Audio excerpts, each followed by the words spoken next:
क्या उत्तर प्रदेश के अंदर मदरसे बंद होने वाले हैं? हाल ही में सुप्रीम कोर्ट का एक बहुत ही इंपॉर्टेंट जजमेंट आया है जिसने इलाहाबाद हाई कोर्ट के जजमेंट पर फिलहाल के लिए रोक लगा दी है। यह जजमेंट यूपी एजुकेशन मदरसा एक्ट को अनकॉन्स्टिट्यूशनल डिक्लेयर करने से रिलेटेड है। आज इस वीडियो के अंदर हम यह समझने की कोशिश करेंगे कि आखिर एक्चुअल मुद्दा क्या है और यह मदरसों के ऊपर बैन लगने का जिक्र जो हो रहा है, आखिर यह मुद्दा उठा कहां से और अभी यह किस स्टेज तक पहुंच चुका है। चलिए शुरू करते हैं। अगर देखा जाए, सुप्रीम कोर्ट का 22 अक्टूबर को एक जजमेंट आया है जिसने 22 मार्च के इलाहाबाद हाई कोर्ट के जजमेंट पर फिलहाल के लिए टेम्पररीली रोक लगा दी है। 22 मार्च 2024 को इलाहाबाद हाई कोर्ट ने डिक्लेयर किया था कि यूपी मदरसा एजुकेशन एक्ट अनकॉन्स्टिट्यूशनल है और जो प्रिंसिपल ऑफ सेक्युलरिज्म है, जो हम अपने आप को एक सेक्युलर कंट्री बोलते हैं, उस प्रिंसिपल को वायलेट करता है, जिसकी वजह से स्टेट गवर्नमेंट को यह ऑर्डर दिए गए थे कि जितने भी बच्चे मदरसे के अंदर पढ़ रहे हैं उन्हें रेगुलर स्कूल में शिफ्ट किया जाए। अब यह फैसला इस जजमेंट के बाद यह अपील की जाती है सुप्रीम कोर्ट में और सुप्रीम कोर्ट ने फिलहाल के लिए इस पर अभी कोई फैसला सुनाने से इनकार कर दिया है और अभी जो 22 मार्च को इलाहाबाद हाई कोर्ट का जजमेंट था उस पर भी रोक लगा दी गई है।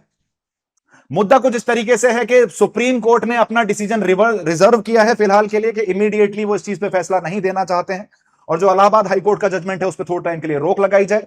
जो उन्होंने 2004 का उत्तर प्रदेश लॉ जो है रिलेटेड टू मदरसा, उसे जो अनकॉन्स्टिट्यूशनल डिक्लेयर किया है सेक्युलरिज्म का वायलेशन बताते हुए, इस फैसले को सुप्रीम कोर्ट कुछ टाइम में फाइनलाइज करेगी। तब तक के लिए उस हाई कोर्ट के फैसले पर रोक लगाई गई है। आगे बढ़ते हैं, मदरसा को समझने की कोशिश करते हैं, बैकग्राउंड समझने की कोशिश करते हैं कि आखिर मुद्दा क्या है, इशू क्या है। समझने की कोशिश कीजिए कि हाई कोर्ट ने मार्च में UP board of Madrasa Education act को अनकॉन्स्टिट्यूशनल डिक्लेयर करा और यह ऑर्डर किया गया कि जितने भी इलीगल मदरसाज हैं, जो अनरजिस्टर्ड मदरसे हैं, उनको बंद किया जाए और उनके स्टूडेंट्स को इंटीग्रेट किया जाए जो स्टेट गवर्नमेंट द्वारा बाकी स्कूल्स चलाए जा रहे हैं उनके साथ। सुप्रीम कोर्ट इससे एग्री नहीं करता है। सुप्रीम कोर्ट का फिलहाल जो फैसला आया है उन्होंने इससे डिसएग्री किया है, इलाहाबाद हाई कोर्ट के फैसले से इनकार किया है, उसके साथ अलाइन करने से मना किया है और उन्होंने बोला है कि जो हाई कोर्ट का डिसीजन है इसकी अभी कोई जरूरत नहीं थी। और ये जो रीलोकेशन की बात चल रही है कि मदरसे से बच्चों को रेगुलर स्कूल्स में शिफ्ट किया जाएगा, फिलहाल के लिए इस बात पर रोक लगा दी है। यह फैसला दिया गया है chief justice of India DY Chandrachud द्वारा, एक बेंच द्वारा, जो जिसको लीड कर रहे थे, जिसको हेड कर रहे थे डीवाई चंद्रचूड़। उन्होंने इस एक्ट को रिव्यू किया और बोला कि यह एक्ट रेगुलेटरी पर्पसेस के लिए है और किसी भी तरीके से हाई कोर्ट का जो व्यू है, हाई कोर्ट का जो नजरिया है इस एक्ट को लेके कि स्टेट फंडेड इंस्टीट्यूशंस में जिन इंस्टीट्यूशंस में स्टेट पैसा देता है, सरकार पैसा देती है, उसमें रिलीजियस एजुकेशन प्रोवाइड नहीं की जा सकती, कहीं ना कहीं वो सही नहीं है। मतलब स्टेट फंडेड इंस्टीट्यूशंस में भी आप रिलीजियस एजुकेशन प्रोवाइड कर सकते हो। इसको फाइनलाइज करने के लिए अपने फैसले को का बेसिस बताने के लिए सुप्रीम कोर्ट ने रेफरेंस में लिया 2002 के एक जजमेंट को, जिसके अंदर यह बोला गया कि रिलीजियस इंस्ट्रक्शंस जो दिए जाते हैं किसी भी इंस्टीट्यूट के अंदर, उसे सेक्युलरिज्म का वायलेशन नहीं माना जा सकता। और कभी कभी यह बोला जा सकता है कि जो आप ये जो बोल रहे हैं कि 2004 का एक्ट वायलेट कर रहे हैं इस चीज को, पूरी तरीके से ये सॉल्यूशन नहीं है या प्रॉब्लम को एड्रेस नहीं कर पाएगा। आसान भाषा में 2002 के जजमेंट के हिसाब से आप रिलीजियस इंस्ट्रक्शंस को डिफाइन करने की कोशिश करी सुप्रीम कोर्ट ने और हाई कोर्ट के फैसले को नलिफाई करते हुए बोला कि जो आप बोल रहे हो कि 2004 का जो मदरसा एजुकेशन एक्ट है, इसको नलिफाई करने से, इसको डिस्कार्ड करने से प्रॉब्लम सॉल्व हो जाएगी, तो ये आधा अधूरा जजमेंट है, इससे सॉल्यूशन नहीं मिलेगा। और हम ये बोलना चाहते हैं कि सेक्युलर और रिलीजियस एजुकेशन दोनों साथ में चलें, तो उसके लिए आपको और कई फैसले लेने पड़ेंगे। केवल एक रिलीजियस इंस्टीट्यूशन को बंद करने से इस चीज का जजमेंट या इस चीज का सॉल्यूशन नहीं मिलने वाला है। आगे देखते हैं, अगर ये Uttar Pradesh Board of Madrasa Education Act के बारे में देखा जाए, आखिर ये एक्ट है क्या और किस बारे में बात कर रहा है। ये एक्ट का मेन एम है जिससे वो रेगुलेट कर सकें और गवर्न कर सकें कि जितने भी मदरसे हैं जो उत्तर प्रदेश के अंदर फंक्शन कर रहे हैं वो किस तरीके से फंक्शन कर रहे हैं, उनको रेगुलेट कैसे किया जा सकता है, उनको गवर्न कैसे किया जा सकता है। ये एक फ्रेमवर्क प्रोवाइड करता है एक्ट, जिससे मदरसों का एस्टेब्लिशमेंट किया जा सकता है, उनको रिकॉग्निशन प्रोवाइड किया जा सकता है उनका करिकुलम सेट किया जा सकता है कि क्या पढ़ाया जाएगा, क्या नहीं पढ़ाया जाएगा, और साथ ही साथ उनकी एडमिनिस्ट्रेशन किस तरीके से की जाए अक्रॉस द उत्तर प्रदेश, वो भी इस एक्ट में ही देखने को मिल रहा है। इस एक्ट में Uttar Pradesh Board of Madrasa Education Act जो है, एक बोर्ड एस्टेब्लिश किया गया, जिसका केवल काम क्या था कि जितनी भी मदरसों में एक्टिविटीज हो रही हैं उनको सुपरवाइज किया जाए, उन्हें बेटर तरीके से एडमिनिस्टर किया जाए और उन्हें बेटर तरीके से फंक्शन कराया जाए, जिससे ओवर एक ऑलराउंड डेवलपमेंट हो सके उन बच्चों का जो मदरसों के अंदर पढ़ रहे हैं। अब देखने में तो यहां कोई दिक्कत लग नहीं रही। मदरसा अपने हम आर्टिकल 29 और जब 30 की बात करते हैं तो हम बोलते हैं कि रिलीजियस इंस्टीट्यूशंस का establishment is certainly legal, fundamental right है, स्टेट आपको प्रोवाइड कराता है। इवन स्टेट फंडिंग के बाद भी आप रिलीजियस इंस्ट्रक्शन प्रोवाइड करा सकते हो अकॉर्डिंग टू आर्टिकल 30। तो अब इस केस में हम ये देखने की कोशिश करते हैं कि मदरसों की इतिहास क्या है, इसे हम एक रिलीजियस इंस्टीट्यूशन क्यों मान रहे हैं। देखिए, जिस टाइम पे इस्लाम आया, उस जो मदरसों को जिस टाइम पे इस्लाम आया तो मस्जिदों को एक स्कूल की तरह यूटिलाइज किया गया, जहां इस्लामिक टीचिंग्स प्रोवाइड की जाती थी। मदरसे का मतलब अगर लिटरल मीनिंग देखा जाए तो एक अरेबिक वर्ड है, जिसका मतलब होता है एजुकेशनल इंस्टीट्यूशन। स्टार्टिंग में मस्जिद ही एक्ट कर रही थी ऐसी प्लेसेस ऑफ एजुकेशन की तरह, लेकिन बाद में 10th सेंचुरी के बाद से आपको देखने को मिलता है कि मदरसों ने अपनी एक डिस्टिंक्ट आइडेंटिटी अटेन कर ली। वो एक रिलीजियस एजुकेशन इंस्टीट्यूशन की तरह उन्होंने इंडिपेंडेंटली फंक्शन करना शुरू कर दिया। यहां रिलीजियस और सेक्युलर टीचिंग सिखाई जाती थी इस्लामिक वर्ल्ड की। उन बच्चों को ट्रेन किया जाता था जिस तरीके से वो इस्लामिक टीचिंग्स को सीख सकें, सेक्युलर टीचिंग्स को सीख सकें और अपना ओवरऑल डेवलपमेंट कर सकें। हमारा जो अर्लीस्ट एविडेंस हमें देखने को मिलता है मदरसा का, वो देखने को मिल रहा है खोरासान में। खोरासान कहां है? खोरासान आज की डेट में ईस्टर्न और नदर्न ईरान में देखने को मिलता है। ये अर्ली पुराने टाइम में खोरासान वाला रीजन आपको ईस्टर्न और बेसिकली जो नदर्न ईरान है वहां देखने को मिल रहा है। और दूसरा में देखने को मिल रहा है ट्रांसोसेनिया।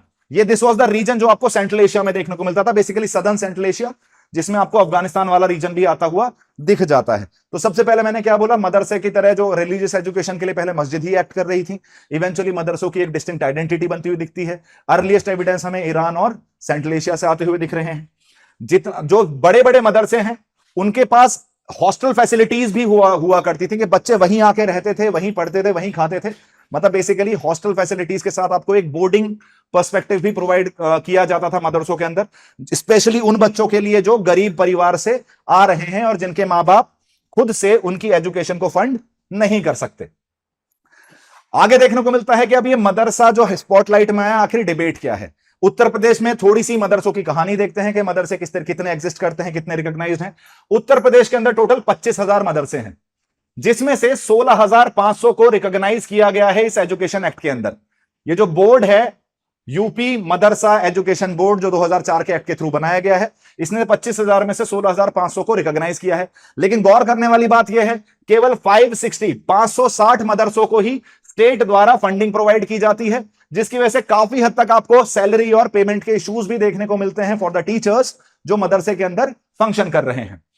सुप्रीम कोर्ट ने एक बताया है कि जो ऑनगोइंग स्क्रूटनी चल रही है मदरसा को लेकर, ये जो पूरा सुप्रीम कोर्ट का जजमेंट है, आपको पिछले साल से 2022 से ही आपको एक इनिशिएशन देखने को मिलता है, जिसमें देखने को मिल रहा है कि मदरसों को काफी ज्यादा स्क्रूटनाइज किया जा रहा है कि किसी भी तरीके से एंटी नेशनल पर्सपेक्टिव से तो यूज नहीं किए जा रहे, किसी भी तरीके से बच्चों के पास केवल रिलीजियस एजुकेशन ही तो नहीं रह जा रही, कहीं उन्हें ऐसी एजुकेशन मिल भी पा रही है नहीं मिल पा रही जिसको लेके वो बाद में जाके जॉब ओरिएंटेड पर्सपेक्टिव में अप्रोच कर सके, उन्हें नौकरियां मिल सके, साइंस एंड टेक्नोलॉजी पढ़ाई जा सके, मैथमेटिक्स पढ़ाई जा सके। तो एक स्क्रूटिनी की गई, एक सर्वे कंडक्ट कराया गया, जिसके अंदर अनरिकॉग्नाइज्ड मदरसास को देखा गया कि कौन कौन से ऐसे मदरसे एग्जिस्ट करते हैं उत्तर प्रदेश के अंदर जिनको यूपी मदरसा एजुकेशन बोर्ड से रिकॉग्निशन नहीं मिली हुई है। अक्टूबर 2023 में एक बड़ा फैसला आता है, उसके अंदर बोला गया कि जितने भी इर्रेगुलर मदरसा हैं मुजफ्फरनगर उत्तर प्रदेश में, मुजफ्फरनगर आपको देखने को मिलता है, ये मेरठ के पास एक डिस्ट्रिक्ट है मुजफ्फरनगर, वहां जितने भी मदरसे हैं उन्हें जिनको रजिस्टर नहीं किया गया है या जिनकी फाइनेंशियल पर्सपेक्टिव या एडमिनिस्ट्रेटिव पर्सपेक्टिव में कोई इरेगुलरिटी देखने को मिली है, उन पे बैन लगाने का फैसला किया गया, उन्हें बंद करने का फैसला किया गया। और कितने टाइम में? 24 घंटे के अंदर। और यह बोला गया कि अगर 24 घंटे के अंदर ये इरेगुलर मदरसे बंद नहीं किए गए तो पर डे का 10,000 रुपए का फाइन वसूला जाएगा उनसे। वापस समझाने की कोशिश करता हूं। स्क्रूटनी स्टार्ट हुई, फंक्शनिंग देखने के लिए मदरसे कैसे चल रहे हैं। एक जजमेंट आता है कि जितने भी मुजफ्फरनगर के अंदर इरेगुलर मदरसे चल रहे हैं उन्हें 24 घंटे के अंदर बंद किया जाए और अगर बंद नहीं किया जाएगा तो पर डे का 10,000 रुपए उनसे फाइन वसूला जाएगा। वसूलेगी कौन? सरकार वसूलेगी। इस डिसीजन ने माइनॉरिटी ग्रुप, स्पेसिफिकली जो मुस्लिम ग्रुप्स हैं, उनको काफी ज्यादा गुस्से में ला दिया। उनके अंदर एक एजिटेशन आया, डिस्कंटेंट आया, जिसमें सबसे ज्यादा इंफ्लुएंस आपको देखने को मिल रहा है जमात उलेमा हिंद का। इन्होंने इसको बोला कि यार ये डिस्क्रिमिनेटरी है, आप अपने आप को सेक्युलर बोलते हो, आप माइनॉरिटी राइट्स प्रोवाइड कराते हो, आप माइनॉरिटी रिलीजियस इंस्ट्रक्शन की बात करते हो, इंस्टीट्यूशंस की बात करते हो सॉरी, लेकिन जब आप मदरसे पे आ रहे हो तो आप एक डिस्क्रिमिनेटरी बिहेवियर दिखा रहे हो। केवल स्क्रूटनी जो है वो मुस्लिम माइनॉरिटी इंस्टीट्यूशंस की ही की जा रही है, मदरसों की ही की जा रही है, किसी और के लिए सेम एस्पेक्ट आपको पिक्चर में आता हुआ नहीं दिखता है। ये भी बोल रहे हैं कि जो जमात उलेमा हिंद बोल रही है कि आपको ये भी समझने की जरूरत है कि ये जो मदरसे जिनको आप बंद करने की बात कर रहे हो, यहां लगभग 10,000 बच्चे पढ़ते हैं जिनसे एक भी पैसा नहीं लिया जाता। मतलब गरीब बच्चों के लिए एजुकेशन की उम्मीद जो है वो ये मदरसे ही हैं। तो अगर आप इन्हें बंद करोगे तो लगभग 10,000 बच्चों का राइट टू एजुकेशन भी आप छीन रहे हो। साथ के साथ एक स्पेशल इन्वेस्टिगेशन टीम भी सेटअप की गई, जिसमें यह बोला गया कि इन मदरसों के पास फॉरेन फंडिंग आती है। मतलब ये जो मदरसे एग्जिस्ट कर रहे हैं उत्तर प्रदेश के अंदर, इनको मिडिल ईस्ट से काफी ज्यादा पैसा आता हुआ दिखता है, सऊदी से, ईरान से, यूएई से। तो आपको इंडिया के अंदर इन मदरसों की फॉरेन फंडिंग भी आती हुई दिखती है। और बोला गया कि पिछले 3 साल के अंदर, लास्ट 3 इयर्स के अंदर, लगभग इन मदरसों के पास 100 करोड़ रुपए आए हैं, 100 करोड़ रुपए की फंडिंग आई है। आसान भाषा में वापस रिपीट करता हूं क्योंकि नंबर छोटा नहीं है। ये स्पेशल एसआईटी बोलती है, जो स्पेशल इन्वेस्टिगेशन टीम सेटअप की गई, इनका यह मानना था कि मदरसों के साथ केवल एजुकेशन का इशू नहीं है, इशू फॉरेन फंडिंग का भी है। और फॉरेन फंडिंग के नाम पे इन मदरसों ने पिछले 3 साल में 100 करोड़ से ज्यादा रिसीव किए हैं। लेकिन अभी तक किसी भी तरीके का एविडेंस इस क्लेम से रिलेटेड पब्लिक नहीं किया गया। ये क्लेम है लेकिन कोई एविडेंस अभी तक इसके लिए नहीं दिखाया गया है। आगे देखते हैं हमारा तरीका क्या होना चाहिए। फिलहाल के लिए तो ये रोक लग गई है कि मदरसों पर बैन नहीं होगा, बच्चे रेगुलर स्कूल्स में शिफ्ट नहीं होंगे। लेकिन अगर हमें बेटर करना है, अगर हम सच में सॉल्यूशन चाहते हैं, तो हमें किस डायरेक्शन में मूव करना चाहिए उसको हम देखने की कोशिश करते हैं। सबसे पहले फंडिंग जो है उसे ट्रांसपेरेंट करो, जो सरकार का सपोर्ट है उसे रेगुलराइज करो। अगर सरकार सही टाइम पे पैसा और फंड प्रोवाइड करती है रिकॉग्नाइज्ड मदरसास को, याद रखना कौन से मदरसास को, रिकॉग्नाइज्ड मदरसास को। किसके द्वारा रिकॉग्नाइज्ड? यूपी मदरसा एजुकेशन बोर्ड द्वारा रिकॉग्नाइज्ड। तो जितनी भी कंप्लेन आपको आती हुई दिखती है डिलेड पेमेंट्स और सैलरी एरियर्स की, वो भी खत्म होती हुई दिखेंगे। और जब सैलरी मिलेगी तो आपको प्रोडक्टिविटी भी इंप्रूव होती हुई दिखेगी, मदरसा की एजुकेशन क्वालिटी भी आपको इंप्रूव होती हुई दिखेगी। रिकॉग्निशन प्रोसेस जो मैं बोल रहा हूं, बहुत सारे अनरिकॉग्नाइज्ड मदरसा या यूपी के अंदर फंक्शन कर रहे हैं, तो कहीं ना कहीं आपको जो प्रोसेस है उनको रिकॉग्निशन प्रोवाइड करने का, उसे थोड़ा सा रेगुलराइज करना चाहिए, उसे थोड़ा सा स्ट्रीमलाइन करना चाहिए, जिससे ऑफ कोर्स और जितने भी उन्हें एक ऐसी रिसोर्सेज प्रोवाइड करो जिससे वो नेसेसरी क्राइटेरिया, जो एक क्राइटेरिया होना चाहिए एक मदरसे के पास to be recognised as official madrasa, उस क्राइटेरिया को अचीव करने के लिए भी सरकार को उनकी हेल्प करनी चाहिए। Third, legal clarity and fair treatment. सबसे पहले जो लीगल स्टेटस है स्पेशली उन मदरसास का जो अभी तक रजिस्टर नहीं किए गए हैं, उसमें थोड़ी सी क्लैरिटी लाने की जरूरत है। एक रीजनेबल टाइम फ्रेम प्रोवाइड करो, उन्हें समय प्रोवाइड करो, जिससे वो जितने भी रेगुलेशंस हैं उनके साथ कंप्लाई कर सकें। मतलब जितने भी रेगुलेशंस उनसे फॉलो करने के लिए बोला जा रहा है, उन्हें थोड़ा सा समय प्रोवाइड करो कि this is the time period, इतने टाइम्स में आप ये सारे क्राइटेरिया फुलफिल कर दो, और सरकार आपको वो क्राइटेरिया फुलफिल करने में असिस्ट करेगी। इससे 2 फायदे होंगे। एक तो आप रिकॉग्नाइज्ड मदरसे के नंबर बढ़ा पाओगे, दूसरी चीज अगर वो रिकॉग्नाइज्ड है तो उनमें कितना पैसा आ रहा है, कितना पैसा जा रहा है, उसको आप बेटर तरीके से रेगुलेट कर पाओगे। जितने ज्यादा अनरिकॉग्नाइज्ड और इररेगुलर मदरसे फंक्शन करेंगे उत्तर प्रदेश में, उतना ज्यादा फॉरेन फंडिंग का इशू, उतना ज्यादा जो बाकी रिलीजियस इश्यूज आपको देखने को मिलते हैं मदरसे से रिलेटेड, वो खत्म होते हुए दिख सकते हैं। तो रेदर देन मदरसों को बंद करने की जगह आपको उन्हें रेगुलराइज्ड और स्ट्रीमलाइन करने की जरूरत है। एजुकेशन जो प्रोवाइड की जा रही है वहां, उसको इंप्रूव करने की जरूरत है। आपको यह भी मेक श्योर करना है कि वहां जो बच्चे वहां से पढ़ के बाहर निकल रहे हैं, वो जब बाहरी दुनिया में जाएं तो उनके पास इतनी कैपेबिलिटी हो कि वो अपनी प्रॉब्लम्स को खुद टैकल कर पाए, अपने लिए पैसा कमा पाए, अपने परिवार को पाल पाए। वो कैसा कब हो सकता है? जब आप एक ऐसी एजुकेशन प्रोवाइड करो जो उनके ऑलराउंड डेवलपमेंट में हेल्प करे। तो सर्टेनली हमें ऐसे मदरसा के टीचर्स को की क्वालिटी इंप्रूव करनी चाहिए, उनको ट्रेनिंग प्रोवाइड करानी चाहिए।